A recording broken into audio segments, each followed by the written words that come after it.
Good morning, everyone. Welcome to the third session of Psychology of Adolescence. Just to review for the last session, we talked about biological, physiological foundation of adolescence, and we learned that the physical changes, including hormonal change and growth spurt, and that is kind of the basis of adolescence, and that's determine the onset of adolescence. And today we changed the topic, and this also kind of a foundation of the adolescence, and it determined the other changes during the adolescence. Mainly we are going to talk about the cognitive development psychology of adolescence for this week and next week. And this week we are going to focus on the brain. The brain is kind of sounds very complicated. Yeah, it's very complicated, but we are going to think of very basic process of a brain. And in terms of the cognitive changes during adolescence, what kind of brain structure we needed to pay attention to. That is a main topic under the brain. And second topic for this week is cognitive developmental, the theory. And probably you already know the Piaget, and another cognitive psychologist, especially focused on linguistic, the development, the psychologist is Vygotsky. So two topics, the brain and cognitive developmental theoretical perspective we are going to think of for this week. Start the brain. As you know, the brain, that's the upper part of our body, that is the center of all the command released to our body. So brain is very important throughout our life, but especially the adolescents, the scientists noticed that adolescents' brain, the structure and the process is a little bit different from the child brain.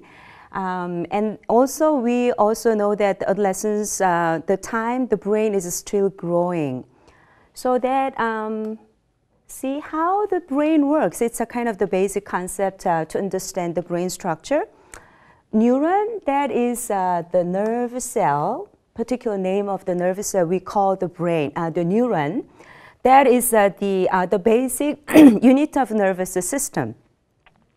And there are three basic parts of the neuron. The first is the cell body and dendrite and axon. And next slide shows the particular part of the brain.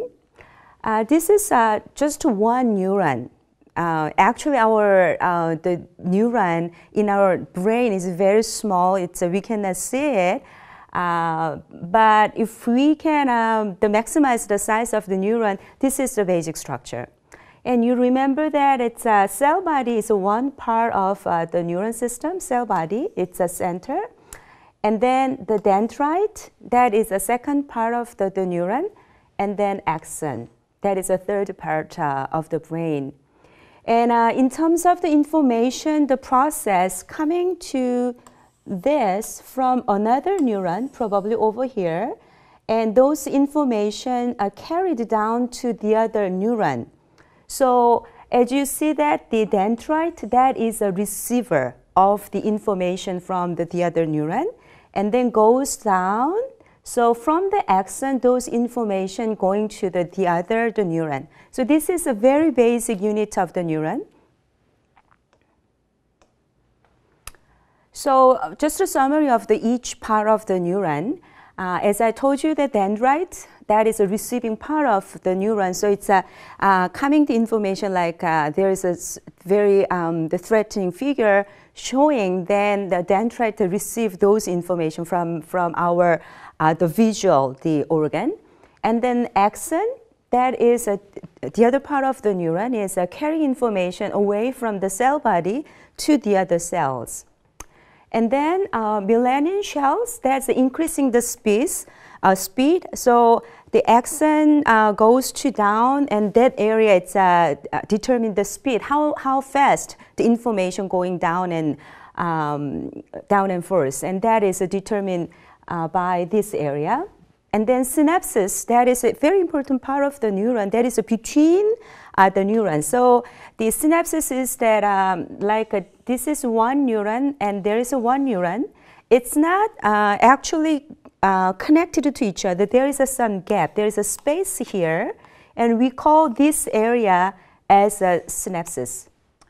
So actually, in this synapses, what happened? The space is that neurotransmitters, that is a chemical, carrying information across the synaptic gap between this neuron and this neuron. So we call this space as a synapses, and there is a neurotransmitters going to and forth between the neurons, and those the chemicals having information about anything about our body and the outward.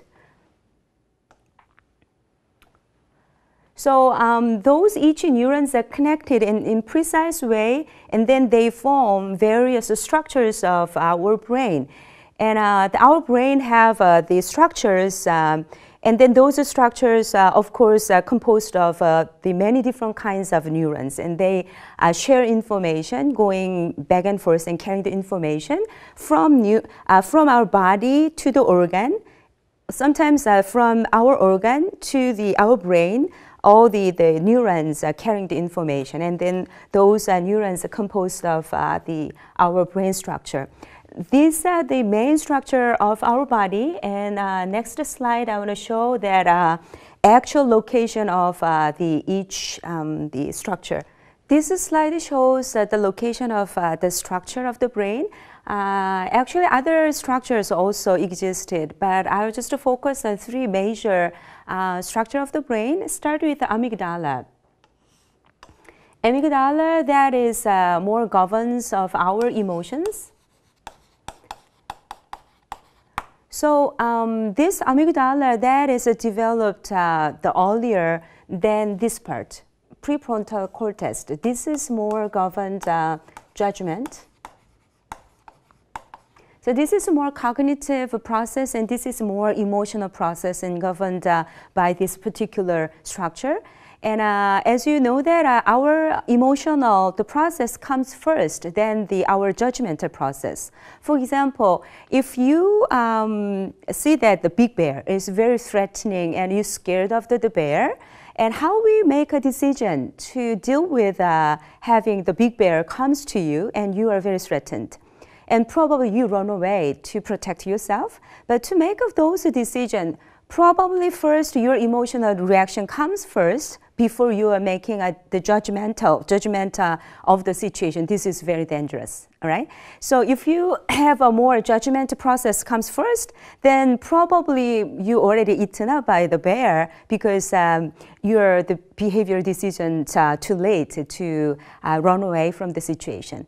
So having emotional process earlier than our judgmental process, that's very adaptable for survivor in this world. And during the adolescence, amygdala, that part is very developed compared to the prefrontal cortex.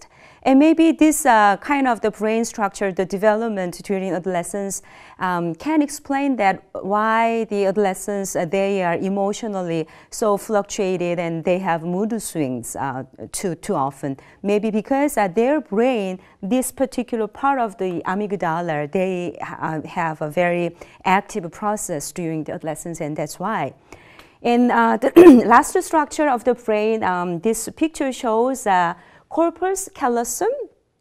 This area is just between from the left brain and right brain, and we know that the left brain and right brain, they have different function. But because of this corpus callosum is thickened during the adolescence, between those two spheres of the brain, the information carrying more faster than the children. So, and that's why the adolescents can process more information than children can do. So in summary, adolescence prefrontal cortex, that you remember that that's the part that governed our judgment, hasn't adequately developed to the point at which they can control their passions. But the prefrontal cortex doesn't yet have the ability to slow down the amygdala's emotional intensity. And that's the explanation I made in the previous slide. And the questions relate to our brain activity during the adolescence is that whether our brain can be developed more by the stimulation from the environment. It's plastic, which is a more flexible development we can expect or not. That is the questions. But before explain that whether our experiences can make a change of our brain structure, I want to just mention that there is some commonly made problems with the application of the brain, the research to our education, which is we believe sometimes there is the link left-brained people, they are more logical, and right-handed, right-brained the individuals, they are more creative. We just commonly believe that that is as true, but actually that is a problematic, the application. It's not necessarily in that way. There is some tendency to it, but this kind of the linkage have an implication that left-brained individuals, they are set up or they are rigid in their capability. They are very much the logical people, but there's no room for them to develop they are creative.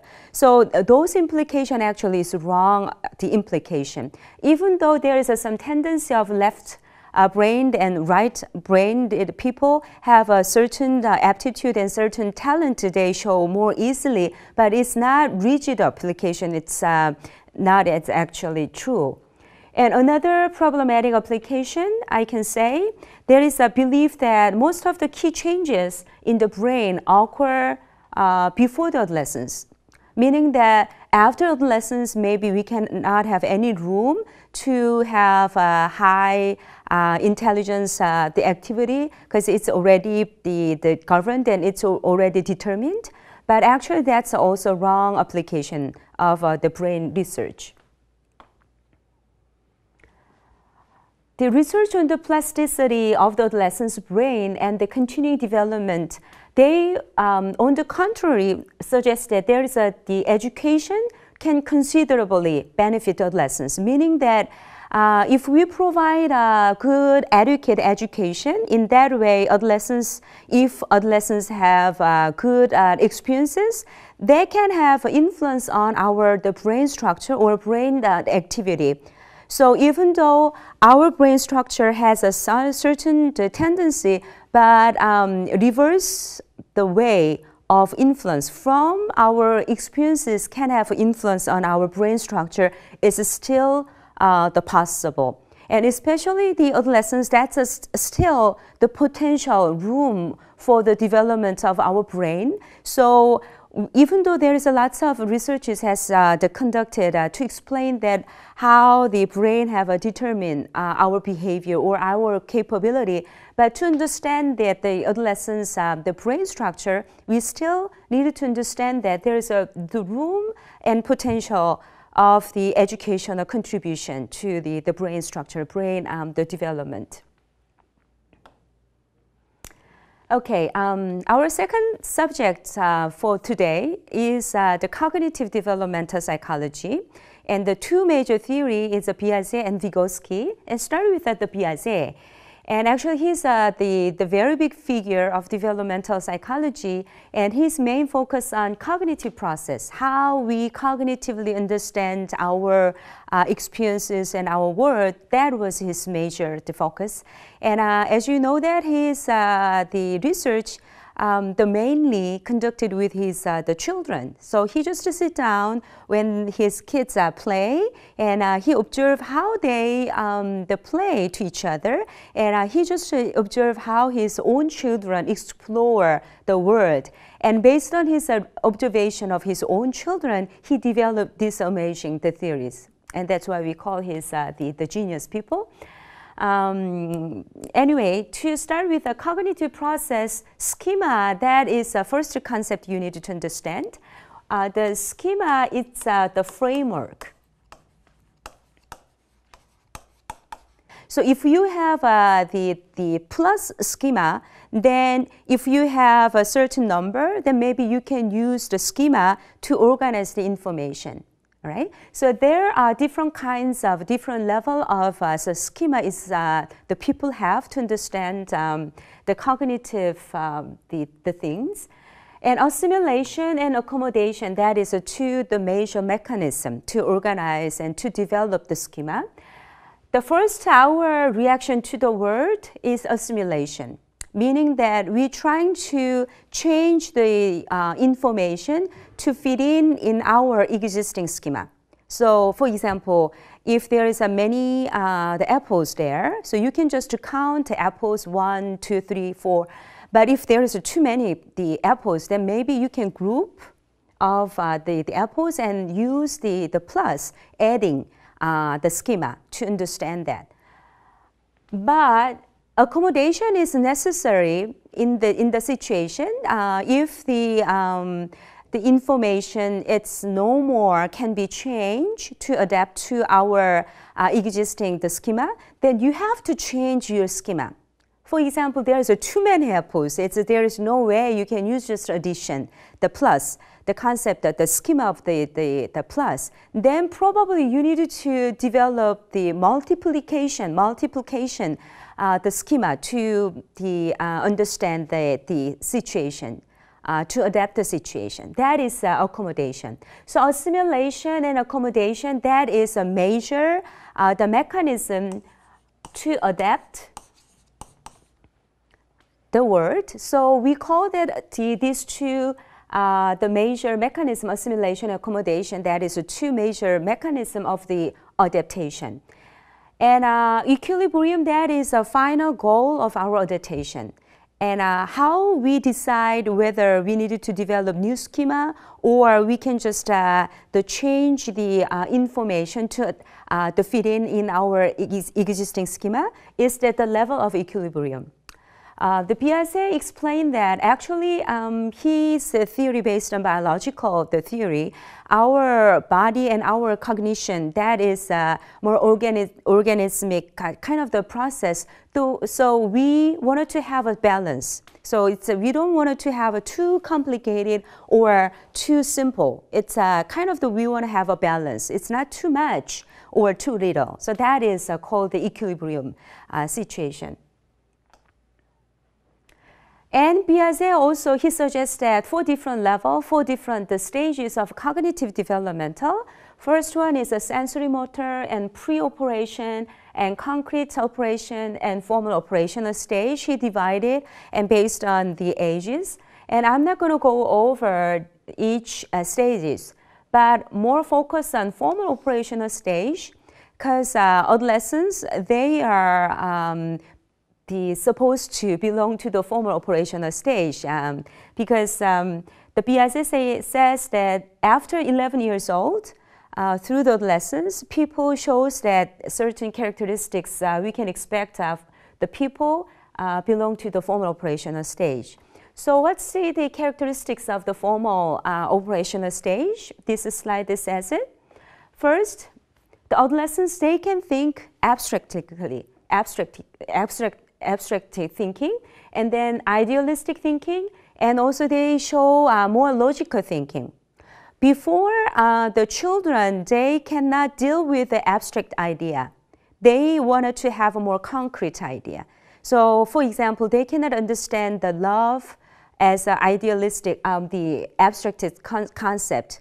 They want to have a more concrete evidence of the love. Then they can understand, oh, my mother loves me, or my father loves me if they give money or whatever, the toys or gift. So they need a certain, the concrete things to process cognitively. But adolescents, they can deal with the abstract idea. And that's why we call sometimes adolescents as a little philosopher. And they are very serious sometimes and inquiring of the meaning of life and what's my vision. And because they are cognitively ready to deal with those idealistic and abstract idea. And idealistic idea, it's kind of similar with the abstract. But when I say the idealistic thinker, is that they sometimes think beyond the limitation of the reality. So sometimes they expand the potential and they can imagine the things more easily. And they sometimes feel that they are somebody in the world and they feel that they are very special in the world because they think more idealistic kind of the things. And that's why sometimes adolescents, they have a conflict with the parents because the parents as an adult, they are more a realistic person. So for example, when they talk about their career, the adolescents wanted to have a more idealistic type of the career after graduation. But their parents think about the realistic limitation of the job, and they have a certain kind of the conflict because of the type of their think is different. And also they are more logical thinker. So adolescents, they enjoy debating whether I am pro and cons, and they really like those kind of logical the debate each other. And because cognitively we can expect these kind of the characteristics. And another thing I want to point out is the cognitive, the characteristics of adolescents as the formal operational stage, the characteristics is they kind of the scientist, meaning that when we say the scientist, they develop hypotheses to solve the problems. So we call those particular type of reasoning hypothetical deductive reasoning. So to solve the problems, rather than trial and error and randomly try something, they sit down and first and think, what can be a potential solution, best solution? And then they try to something to prove whether this solution is good or not. So that is what we call the hypothetical deductive reasoning. So during the children, they kind of do something first before thinking. But adolescents, they reasoning first, and because they need the time, and they can develop certain hypotheses to solve the problems, and that's why. So this is the type they like certain social science, and because those the subject they have some opportunity, provide opportunity to think more hypothetically. So they start to think as a scientist. That's another characteristic.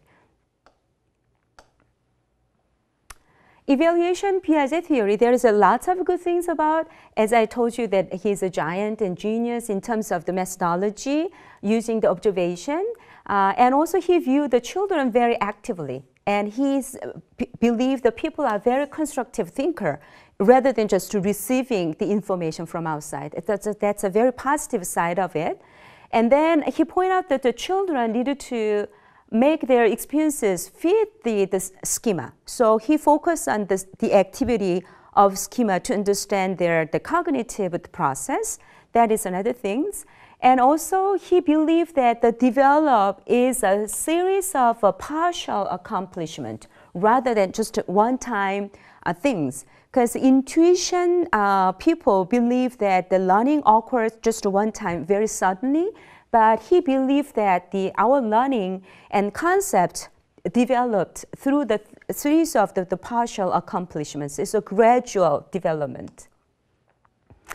But there is also the criticism, and the questions about the timing and nature, and there is no detail, even though there is a very simple explanation and a wonderful concept. It's too simple. And also it's certain the general things and too general. So he ignores certain individual differences. That's another the criticism. And also he didn't pay attention to the role of the culture. That is the Vygotsky, the contribution later on.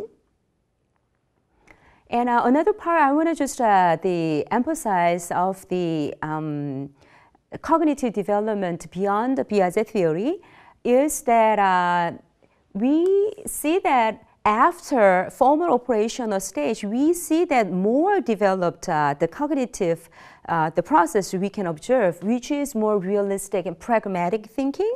So even though there is idealistic and the more abstract thinking and logical thinking, after that, we can think and reason against our experiences, which is more realistic and pragmatic thinking. And also another, the characteristics of a more developed thinker is the reflection. They can think of themselves and think over. So that is another uniqueness, and also relativistic thinking process. So which is that we can consider the context to see that whether this is good or not. We cannot say pure environment, because usually the things that happen in the context. So if we consider the context, it's more relativistic thinking. So people suggest that maybe there is a fifth stage of the cognitive development we can call post-formal stage. Have a tendency, I explain, reflective, relativistic, and contextual, and provisional and realistic, and it's more open to emotions and subjective. So the research, it's not ready to prove this stage of cognitive development, but it's our the work have to be done to explore more what happened after formal operational stage. And second theorist I want to introduce for today is Vygotsky. Vygotsky, he views knowledge as a situated and collaborative. And probably you understand that this word indicates that Vygotsky theory is different from the Piaget. Because Piaget, he believed that it's the knowledge process and knowledge learning, our concept development, it's not situated. It's more pure things.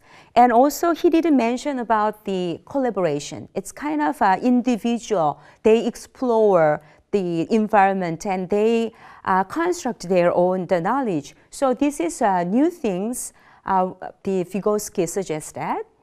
So this is a particular, the concept zone of proximal development, JPD, as an abbreviation. That is a Vygotsky, the concept. So he explained that there is a lower limit and upper limit of our knowledge capability, cognitive capability. Lower limit meaning that without any help, any the support from outside, the learner just by themselves to explore and to develop the knowledge this level. But if we provide a certain support from collaboration, then maybe we can expand the range of the knowledge. So upper limit, so it's not no limit, there is a limit, of course, but we can expand the limits of our cognitive capability. So Vygotsky, he believed that by the help of teachers or the mentors, maybe we can help the adolescents and children, their cognitive development capacity can be more expanded. So we call the Vygotsky approach the social constructivist the approach. It's not individual constructivist. He believed that socially we can construct each other. So emphasize the social context, and also social interaction. That is main things. And when I say that the interaction, the pupils, adolescents or the children, they interact with the teachers or more skilled peers, they can provide stimulation, cognitive stimulation. That is a very important, the support from the environment. And a teacher's role from the Vygotsky idea is a facilitator. So it can expand the JDP. That's his idea. But also there's a criticism of the Vygotsky theory is that he doesn't specify the age-related category. Just he suggests that the social context is very important. And also he didn't mention about social-emotional capability. He focused on social-cultural the influences on cognitive development, but he doesn't mention the role of the emotions to the obtaining, in the process of obtaining knowledge. And he overemphasized the role of language. And another thing is that we know that it's a very the positive contribution of his theory by emphasizing the role of environment and outside people. But sometimes it can be the pitfalls, meaning that if the adolescents have too much dependent on teachers, then maybe they are too lazy and they don't explore things by themselves. So it can be a negative, the point. So I'm going to just wrap up for today's the lecture. We think about the brain structure, especially what kind of changes we can observe during the adolescence in terms of the brain structure and the cognitive process.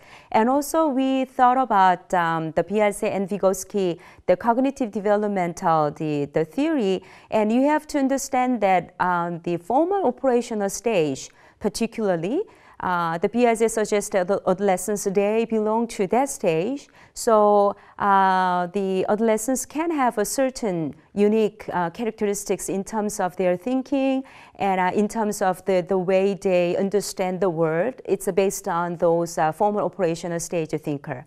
So thank you very much, and we are going to continue the cognitive development next session, focus on the information processing, the theory, and also IQ theory. We are going to continue to do that. Thank you.